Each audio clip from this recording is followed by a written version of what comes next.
Welcome to your Daily 5 for Wednesday, January 22nd, 2025. In a bit of coincidental timing, a friend of the show, Ant Pruitt, had posted over in his Patreon. He was posting some thoughts on essentially the boundaries of kindness. The idea that you should be kind whenever possible, but you shouldn't just turn the other cheek when something is beyond the line of a mistake or something like a simple misunderstanding, which I totally agree with. And coincidentally, I had seen an article over on Vox, I think, about the idea of this concept that's been really resurgent in the last probably, I don't know, 6, 7, 8, 9 years now, of this idea that if there's somebody that is causing you distress, that you should basically just cut them off. That there isn't a point in engaging with somebody if it is only making you feel depressed and upset and unhappy. And there's a couple of different terms for it. I don't remember which one the Vox article uses. I'll link to it so you'll see. I think it's called like personal space safety or something like that. But again, this idea that if there's somebody who has something that's just so hateful and that you so disagree with that any attempt to interact with them is just causing you distress, then you're better off just shutting them out. And honestly, I think, I read that article and I do think that the article makes a good point because there's been a study about it.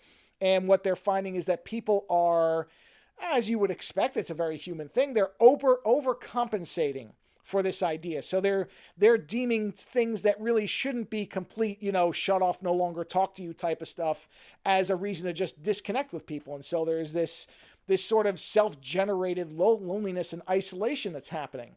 And I do agree that I think there are people who at times disengage too quickly. But I also think that this idea that you really shouldn't be talking to people who are not causing you any kind of happiness, that's not such a bad concept. I think for a long time, you can go too far on either side of that line. Do I think that, just because somebody doesn't have the same favorite color as you, that you should then write them out of your will?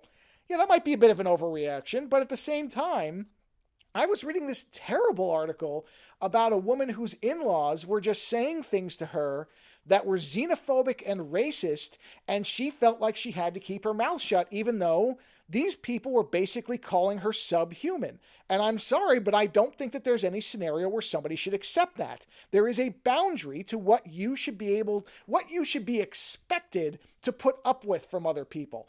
And honestly, I do think that everybody has to apply their own barometer. And again, I don't think that if somebody thinks that the car that you drive is, not a great car, that means that now you can't talk to them anymore.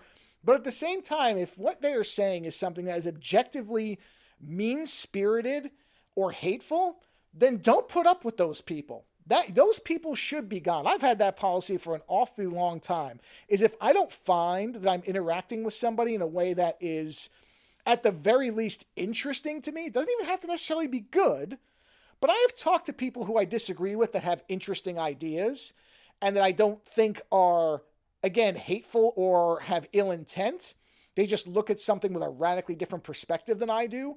I find those people valuable. What I don't find valuable is somebody who is simply proceeding from a place of malicious ignorance and just wants to say things to make people upset, angry, and to make them feel bad. Those people I don't need, and I don't think any of us need them. And if we had a more forceful response to those types of people, then my suspicion is they would either shut up, which is fine with me, or they might actually at some point, if enough people turn their backs on them, they might have to look in the mirror at some point and think, is the problem me? You can only hold up denial for so long when you're the only one who's buying into the argument. I mean, I know people buy into self-delusion quite a bit, but many times it is bolstered by people who are not holding them to account.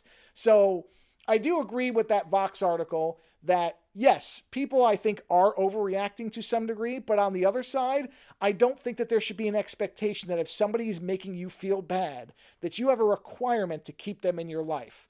You just have to be able to judge it somewhat objectively, which I know is tough. But honestly, yeah, if there's somebody and whatever they're saying or how they're acting or how they're looking at you or whatever is making you feel like something is wrong with you and nothing is wrong with you, like I said, unless you're the only one in the room, in which case you are that person, then I have no problem with cutting somebody off. And again, maybe we should be doing more of that because it might make people actually self-reflect a bit. Later.